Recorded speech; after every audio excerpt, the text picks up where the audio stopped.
So the reviews are in for Street Fighter 6, and honestly, it's looking pretty sweet. Oh, I can't swear that early. So the reviews are... God, jeez. So the reviews are in for Street Fighter 6, and honestly, it's looking pretty sweet. The game has an excellent metascore across the board, and from the looks of things, it's going to be a huge step up from Street Fighter 5. I first learned of the review scores from this tweet by Metacritic, in which the PS5 version has a 92, the PC version has a 93, well done, and the Xbox version has an 89. Which, these are fantastic scores across the board. It's rare for a AAA fighting game. I mean, really, it's rare for a AAA game to get this kind of hype, no matter what kind of genre it is, but fighting games specifically, just because of the nature of fighting games and how oppressive they can be to new players. I do want to say that as someone who likes fighting games and very technical based games, I admit I am a little concerned at how much the game journalists seem to like this game, but from the outside perspective, things look really, really good for Street Fighter 5. These are fantastic scores. But what brings me into this discussion, dear viewer? Could it be that I just want to talk about the game? Could it be that Capcom is now hands down the best AAA publisher on the market? Or could it be that this simple tweet from Metacritic talking about the great scores of Street Fighter 6 provoked a giant war between the Xbox and PlayStation faithful on Twitter because of a difference in 3 fucking points on the Metascore? We shouldn't be surprised at this point, but I'm always just amazed at where you're going to find these things. Because with certain things, it's almost like you expect to see a giant war between PlayStation and Xbox. But then other things, like this, where a almost universally praised game is getting hyped up. It's about to come out. I believe this game comes out later this week, which again contributes to Capcom being the best company in the business right now, lifting the embargo almost a full week before launch. That is some confidence, and I love to see it. But the conflict in the replies to this tweet from Metacritic got fucking violent, and it was honestly just amazing. In one corner, you had the Xbox fanboys crying about media bias or something because the Xbox version has an 89 at the time of that tweet's posting. And again, all of these scores are subject to change. The scores will probably be different by the time you see this video of mine, but I'm going to be referring to these scores throughout this video because obviously those are the scores that everyone is fighting over. But yes, the Xbox version of the game has an 89 on Metacritic at the time of this video's recording, which is a fantastic score, by the way, so I really don't understand the issue, other than the fact that it's the lowest of the 3, for the simple reason that it was only reviewed by 12 people, meaning the average was much easier to influence. Given the fact that most outlets use the PS5 as their console platform of choice for multiplats, that's where most of the reviews were scored. And the reasons for that are pretty simple, with every first-party Xbox game also releasing on the PC, and Sony still insisting on releasing a bunch of console-exclusive titles and console-exclusive content like it's fucking 2009, it makes sense for most reviewers to make the PS5 their console of choice for multi-platform games. And I'm not even like an anti-Xbox guy. Like, if you're a console player who's constantly wanting to play the newest AAA games as soon as they release, you probably prefer the PS5 over the Xbox just for the simple fact that there are more AAA games coming out over there than there are on the Xbox. Now, will that change in the future? I don't know, maybe it will, but the point I'm getting at is the massive discrepancy in review frequency here between Xbox and PlayStation has a very simple explanation, and at the end of the day, it has nothing to do with the actual quality of the two platforms. There are less people reviewing multi-platform games on the Xbox, so the review score is easier to influence, hence the 89. But the Xbox fanboys won't accept a simple answer like that, and instead want to cry about media bias based on nothing actually related to the game, which is my favorite thing ever when people preemptively cry media bias, that's media bias. They hate the Xbox version. They just hate Xbox. They're giving the Xbox bad reviews because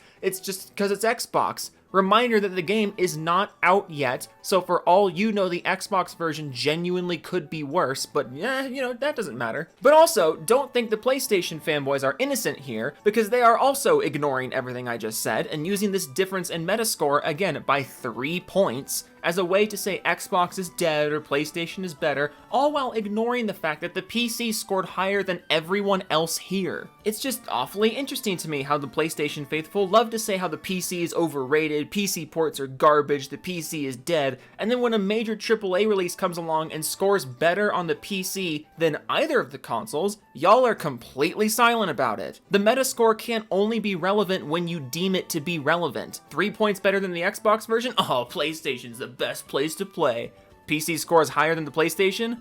fucking crickets. But now that we've laid out the foundation for this shit sandwich, let's get into some of the dumbest tweets I saw in response to this tweet from Metacritic. Because if this is the level of salt that we're going to get from every new multi-platform release going forward, my subs will be eating great this year. PlayStation 60 reviews, Xbox 12 reviews. Why? This is what I call PlayStationification, an entrenched long-standing bias in media and overall gaming culture favoring PlayStation. And then he followed it up with, weird that people are assuming I'm upset about this. I am just pointing out facts. People are way too invested in console wars, lol. Oh, people are too invested in console wars. Weird because it was you who said PlayStationification.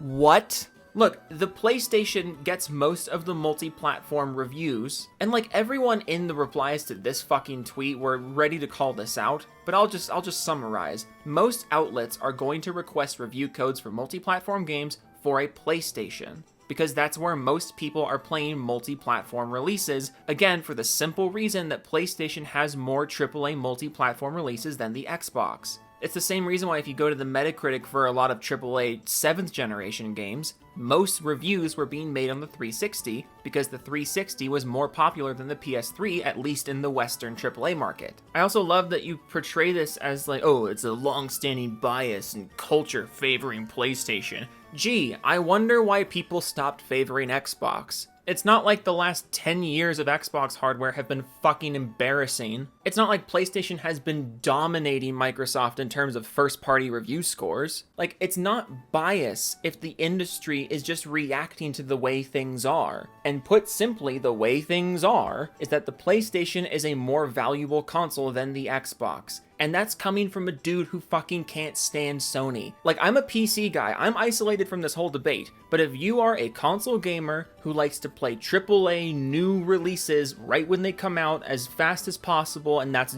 your whole thing is AAA games all the time right when they come out, you should be on PlayStation instead of Xbox. That's just the way things are, and it's the way things have been ever since the launch of the PS4. Lol, Series X, the world's most powerful console, strikes again. Another person just completely ignorant to the fact that the lower number of Xbox scores means that the game is going to have a lower average score. Like, for all we know, there could be more reviews in the 80s for the Xbox version. There could also be more reviews in the 80s for the PlayStation version. It's just with more reviews, it's going to be more forgiving. And again, this completely glosses over the fact that an 89 is still a fantastic score. What is wrong with people? Xbox Series consoles holding back Street Fighter 6, it makes the title cannot achieve higher till 90. Look at that door, dude. See that door right there? One marked pirate. You think a pirate lives in there? I see a door marked private. Is that the door you're talking about? No, I was talking. Yep. I didn't say. No, What did you hear? God, look, if you're going to talk about hardware problems, the least you could do is make sure you know how to type. Make sure there's not a fucking tsunami going on in between your brain and your hands. I think Xbox reviewers are more reasonable. Thumbs up. I love this. You literally haven't seen the differences between the Xbox and the PlayStation version yet, but you see the Xbox version is an 89 instead of a 92, and you're like, ah yes, this is much more reasonable. The lower score means Xbox is more reasonable. Fucking what? Like, it's one thing to blindly, like, defend positive reviews from your platform of choice. It's one thing to blindly want to deflect negative reviews of your platform of choice.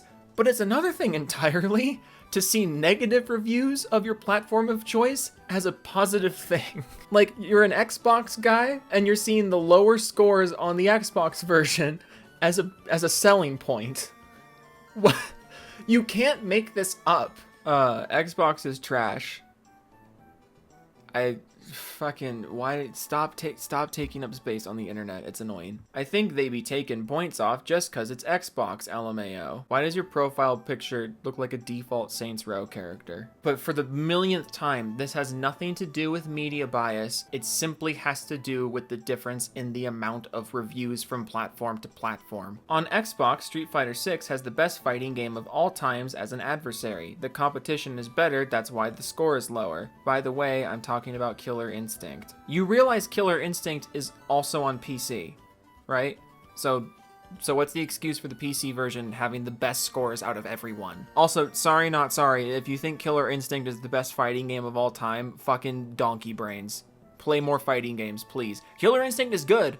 Killer Instinct is definitely good, but if you think it's the best fighting game of all time, I'm begging you to play other fighting games. But again, this entire argument doesn't make sense because Killer Instinct is on PC, as well as pretty much every other fighting game ever made on PC, and yet it scored the highest out of all of them. So, what's the point? Look, Metacritic scores are never going to be a perfect representation of subjective enjoyment, or even objective quality in a lot of cases. The game is not out until June 2nd, I believe. I'm recording this on May 30th. So there's a lot of things that could go wrong in between then and now. For all we know, the Xbox version could actually genuinely be running worse than the PlayStation version. I for one am curious to see how well this game can lock at 60 frames, because that's extremely important for fighting games. I mean, in every video game, a consistent frame rate is important, but in fighting games especially, a locked 60 frames is very, very important, or a locked 120. But I mean, I for one am really excited for this game. Capcom's fucking dominating this year, and I'm completely here for it. If Capcom wants to be the AAA standard for game publishers and the expectations that we should have of them, I am absolutely here for it. Capcom has been killing it the last few years, and this is just more evidence of that. So I welcome the Capcom sweep. I'm not gonna argue about which platform had 2 points higher than the other one. I'm not gonna use this game as ammo for a fucking console war. I'm just gonna look at these metascores and be like, shit, Capcom's fucking killing it. Another great AAA game, apparently. Fuck AAA, we're turning it around. We're getting the boat back on track. I guess boats don't have a track. We're getting the market back on track. AAA gaming, we're getting out of the weeds. Thank you, Capcom. Thank you. I appreciate that. I just love how a game can be so universally praised on every platform, and yet there's still a problem to you people because of fucking 3 points on a Metascore. Oh my god. Anyways, toodles.